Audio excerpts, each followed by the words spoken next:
중성화 소스를 적극적으로 개발하고 발전시켜온 것은 어디일까요?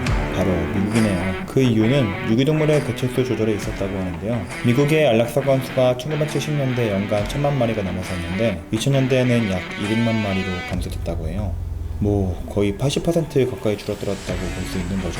또한 미국은 반려동물 등록 시 중성화 소스를 의무화하면서 중성화 비율이 80%가 넘었다고 하네요. 영국 또한 미국과 마찬가지로 유기동물로 몸살을 앓아왔던 역사가 있기 때문에 적극적으로 중성화 정책을 추진했는데요.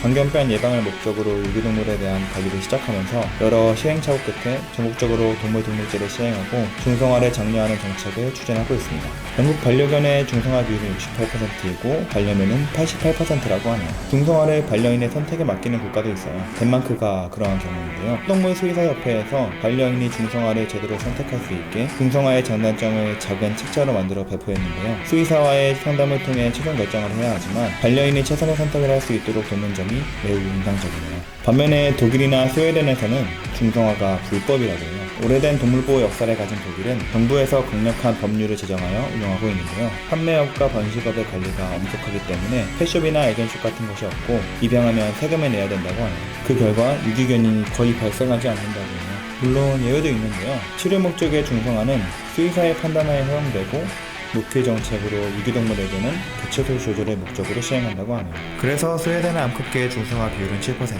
수컷계는 1% 정도라고 하네요. 독일의 경우 최근에 길고양이 증가에 따라 고양이 중성화 수술에 대한 요구가 있고 스웨덴의 고양이 중성화 비율은 60%가 넘는 것으로 보면 어느 나라나 유기동물에 대한 중성화에는 이견이 없는 듯해요. 실제로 중성화 비율이 낮은 유럽 국가들에서도 유기동물에 문제가 생기면서 중성화를 권하거나 중성화를 해야 분양받을 수 있도록 법을 바꾸는 사례가 생기고 있다고 하네요. 네덜란드의 경우는 조금 특별합니다.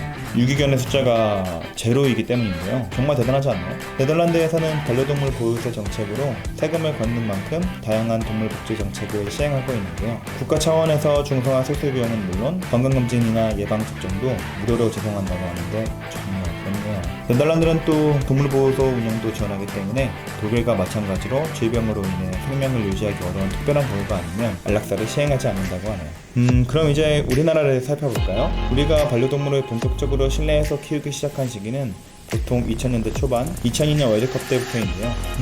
그런데 10여 년 전부터 사회적으로 큰 이슈가 되고 있다고 해요. 검역본부의 2020년 반려동물 보호와 복지관리 실태에 따르면 2020년 연간 유기동물 발생수는 총 13만 401마리라고 하는데 전국 지자체 280개 동물보호센터에 입소된 개체만 파악한 수치이기 때문에 실제로는 13만 마리 그 이상이 될 것으로 보입니다. 그리고 동물보호센터에서 유기동물의 절반이 생을 마감하는 것으로 나타났는데 국내 개와 고양이 중성화 비율은 30% 정도라고 해요. 우리나라는 아직 개인의 선택에만 맡기기에는 관련 법령과 정책 등의 미흡한 부분이 너무 많고 사회적 합의와 개인의 책임에 대해서 논의해야 될 것들이 많다고 생각되는데요. 무엇보다 중요한 것은 인간과 반려동물이 어떻게 해야 좀 더 행복하게 공존할 수 있을까? 라는 질문으로 시작한다면 중성화의 답을 찾을 수 있지 않을까?